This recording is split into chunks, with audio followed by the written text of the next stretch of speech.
السلام عليكم ورحمة الله وبركاته. الحمد لله رب العالمين.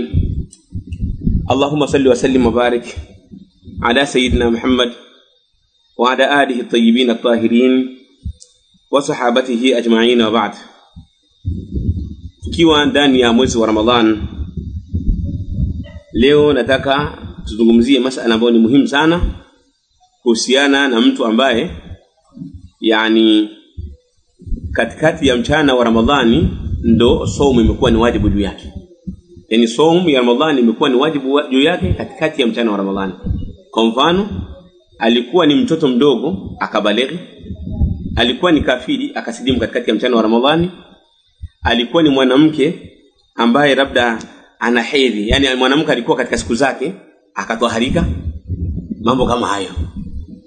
Kwa maana swara ahlan liwujubi sawm Ramadhan fi athna'i an-nahar, amekuwa miongoni mwa watu ambao ni wajibu kufunga mwezi wa Ramadhan katikati ya Ramadhani. Alikuwa ni kichaa, baadaye akawa na akili imerudi katikati ya mwezi wa Ramadhani au katikati ya mchana wa Ramadhani.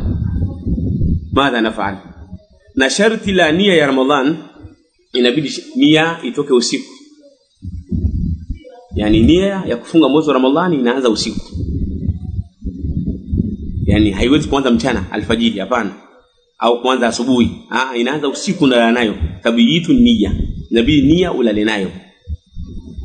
Sasa huyu ambaye amekuwa ni wajibu juu yake kufunga mwezi wa Ramadhani katikati ya mchana wa Ramadhani hachomoki katika namna mbili.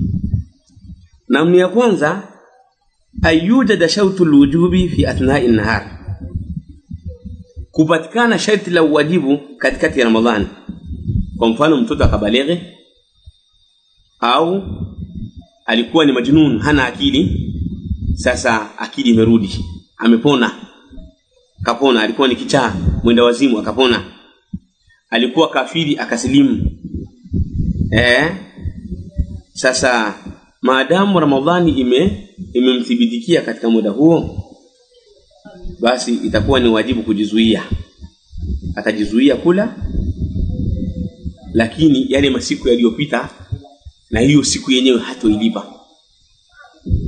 Ile siku ile hatoilipa, na yale masiku mengine ambayo yamepita kwa maana hatoyalipa, kwa sababu yeye ilikuwa kipindi hicho cha hayo masiku yaliyopita ya Ramadhani, yeye ilikuwa saumu bado haijawa wajibu juu yake. Kama alikuwa ni mtoto, tujalie mtoto amekuwa baligh 15 katika mwezi wa Ramadhani, kwa mwezi zimepita siku 15, zimepita siku 14, tunamwambia hizi 14 je analipa? Hizi 14 hatuzilipa.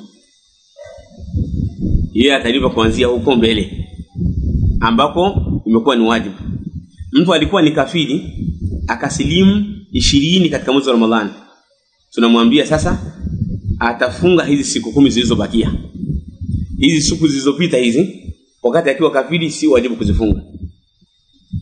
Nadhani naeleweka vizuri ayuha almushahiduna alkiram, nyinyi mnaonitazama na kunisikiliza kwa umakini kabisa.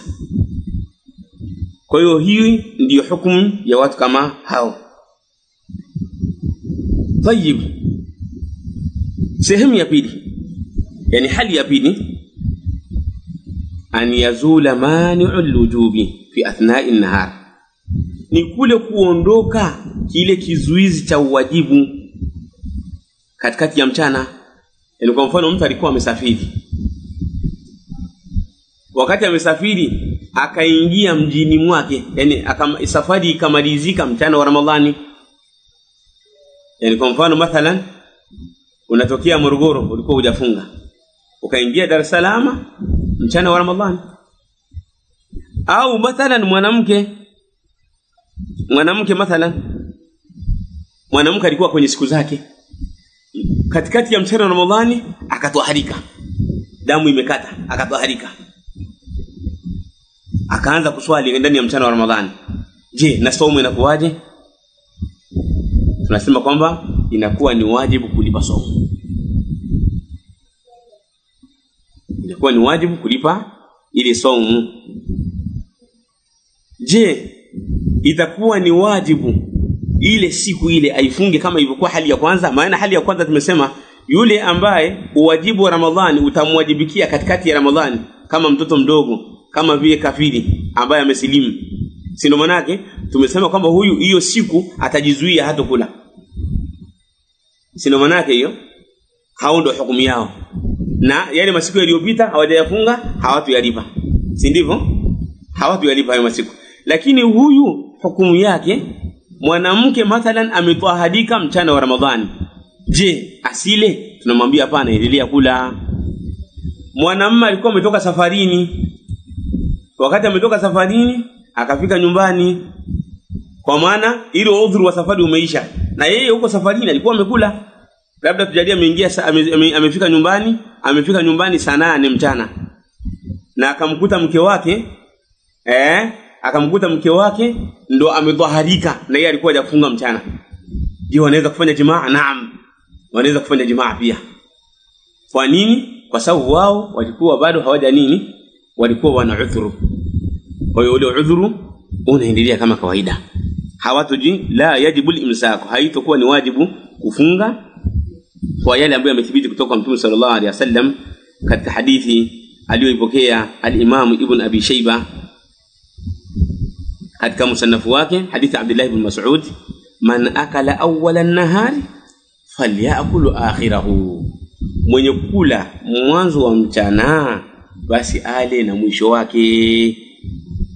Kwa hiyo yule ambaye alikuwa na dharura akawa hajafunga mwanzo wa mchana, ile dharura ikikatika na ikaondoka katikati ya mwezi, katikati ya mchana wa Ramadhani au mchana wake, basi anaruhusiwa kuendelea kula.